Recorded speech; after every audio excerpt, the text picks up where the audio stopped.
RS math classes के YouTube channel पर आप सभी का स्वागत और अभिनंदन है। आज पढ़ेंगे वर्गमूल निकालना। तीन विधियां हैं। पहली विधि है आकलन विधि, जिसे अनुमान विधि भी कहते हैं। दूसरी है गुणनखंड विधि और तीसरी है भाग विधि। तो इस प्रकार से आप पहले तो ये देखो कि जब आकलन विधि करते हैं तो आपको 10 तक की संख्याएं याद होनी चाहिए, वर्ग संख्याएं जिनका स्क्वायर हो, क्योंकि यहाँ इकाई अंक की आवश्यकता पड़ती है कि एक का स्क्वायर का अंक 1 होता है, 2 के स्क्वायर का इकाई अंक 4 है, ऐसे आपका 7 के स्क्वायर का इकाई अंक 9 है। ठीक है, तो ऐसे आपको इकाई अंक की आवश्यकता पड़ेगी, क्योंकि यहाँ पे 2-2 का जोड़ा बनाया जाता है, पीछे से फर्स्ट जोड़ा सेकंड जोड़ा। ठीक है, पीछे से लेना आपको। तो आपको देखना है कि जो ये वाला जोड़ा है पीछे से, इसका इकाई अंक 4 है। 4 किस किस के संख्या के आ रहा है? 2 के स्क्वायर के आ रहा है पीछे 4, एक तो 2 के स्क्वायर के पीछे आ रहा है, और एक 4 आ रहा है। 8 का स्क्वायर होता है 64, इसके पीछे आ रहा है। तो आप यहां रख लोगे एक तो 2 और एक 8, क्योंकि इनके स्क्वायर के पीछे आ रहा है, तो आपने रख लिए 2 और 8। ठीक है, अब देखते हैं कि ये काम तो हो गया इस जोड़े का पूरा, क्योंकि ये जोड़ा का काम तो हो गया पूरा। अब संख्या क्या बची आपके पास? 77। आपको ये देखना है 77 से छोटा किसका वर्ग है। जी हाँ, 77 से छोटा किसका वर्ग है, किस संख्या का वर्ग है? देखिए 64 है जो आपके क्या है 77 से छोटी संख्या है, जो 8 का वर्ग है। इसके बाद में आपको देखना है 81, जो कि इससे क्या हो जाता है ज्यादा। लेकिन आपको ये भी देखना है कि 77 के करीब संख्या कौन सी है, ज्यादा करीब, क्या 64 है या 81 है? ज्यादा करीब संख्या कौन सी है? तो आपको पता है ज्यादा नजदीक है 77 के 81, और जो ज्यादा करीब संख्या है मतलब बड़ी संख्या 81 77 के करीब है, तो इन दोनों में से आपको कौन सा आपको आंसर रखना है? पहली बात तो ये तो क्लियर हो गया कि 77 से छोटा वर्ग किसका है? 8 का है। 8 यहां रख दोगे, 8 यहां रख दोगे, या तो आपका 82 आंसर है या आपका 88 आंसर है। लेकिन ये अभी फिक्स नहीं हुआ है कि इन दोनों में से आंसर कौन सा है। फिक्स करने के लिए आपको बस इतना सा अनुमान लगाना है कि 77 के नजीक संख्या कौन सी है। तो 77 के ज्यादा नजदीक क्या है? 81 है। 81 है तो आपका आंसर आ जाएगा 88, क्योंकि 81 बड़ा है। 82 और 88 में से भी बड़ा कौन है? 88 है, तो बड़ा ही आंसर आना है, क्योंकि 64 नजीक है 81 नजीक है, तो आंसर आपका बड़ा वाला आएगा।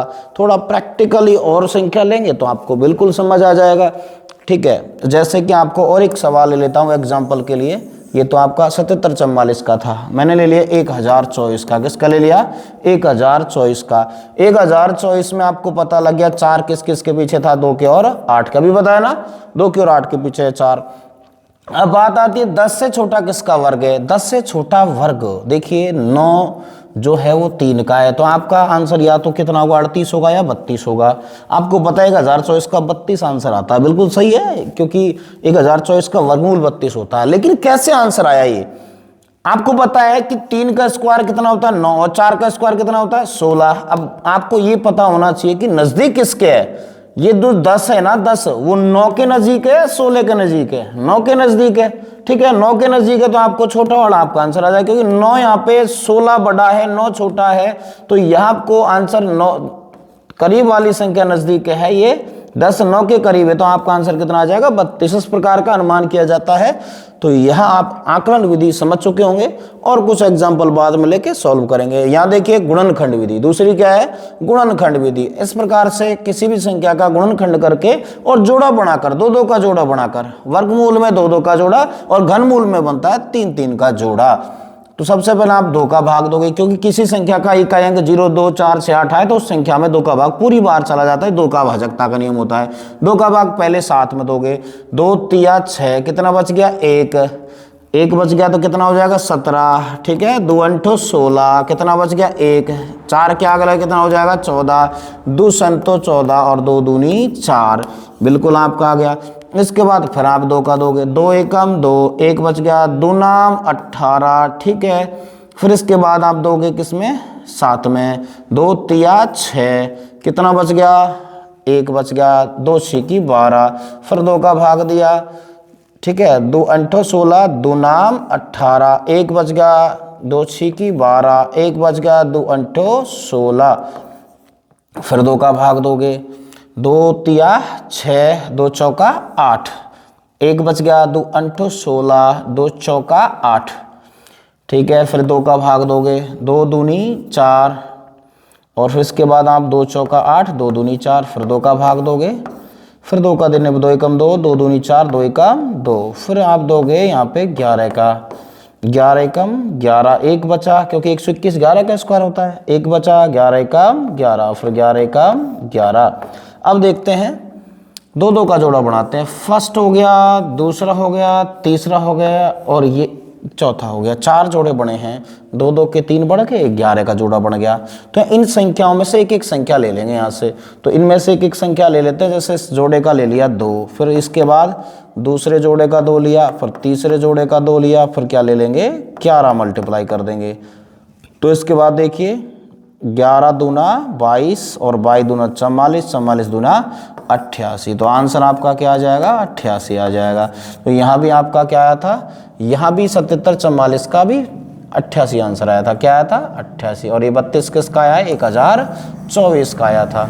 देखो इसका भी आंसर क्या आया है 88 आया है। अब देखो सेम संख्या है, आंसर तो वो आ गई। इसके बाद आपको पता है तीसरी विधि है भाग विधि। क्या है भाग विधि। और भाग विधि में भी आपको क्या करना है, देखिए पीछे से 2 का क्या बनाते हैं जोड़ा। फर्स्ट जोड़ा आगे से देखिए कितना है 77, इससे छोटा किसका वर्ग है 77 से छोटा किसका वर्ग है। तो आपको पता है 8 का वर्ग है, किसका है 8 का, 8 64, 9 का वर्ग 81 ज़्यादा हो जाता है। तो यहाँ संख्या रखनी है 2 बार, एक बार रखनी है ऊपर, यहाँ जोड़ना है और इसका जो वर्ग है वो आएगा 64। ठीक है, देखिए एक बार फिर से देखिए यहाँ क्या रखोगे 64। फर्स्ट जोड़े में से आप घटा दोगे और यहाँ जोड़ दोगे। 8 में 8 जोड़ा तो कितना हो गया 16। 77 में से 64 घटाओ, 7 में से 4 गया तो कितना 3 बचा, 7 में से 2 गया तो कितना बचा 1, 13 बच गया। यहाँ कितना उतार लोगे 44। पूरा जोड़ा उतरता है सेकंड वाला। इसके बाद जो संख्या रखनी है उसी से गुणा करना है। आपको रखना है 7, तो 7 रखने पर आपकी कैलकुलेशन 1344 नहीं आती, 1100 कुछ आती है। तो आपको यहाँ रखना है 8। कितना रखना है 8, और ये 8 से गुणा करनी है। तो 168 किससे गुणा करनी है 8 से गुणा करनी है। तो देखो 88 64 का 4 का हंस लगी 6।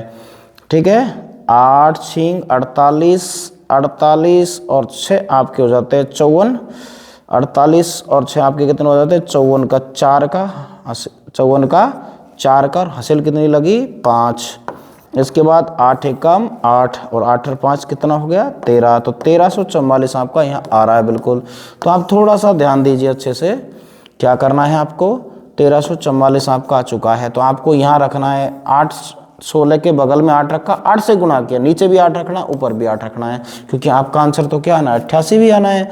तो यहाँ आप वैसे भी अनुमान लगा सकते हो, प्लस और यहाँ करोगे माइनस, घटाने पर क्या आएगा 0 और यहाँ जोड़ दोगे। यहाँ आपको जोड़ने से उसे कोई मतलब नहीं है, लेकिन जोड़ दो। आप कितना आ रहा है यहाँ पे, यहाँ आपका आ गया 76, 176। तो आपका इस प्रकार से हमारे 3 विधियाँ आपने पढ़ी हैं, आकलन विधि, गुणनखंड विधि और भाग विधि।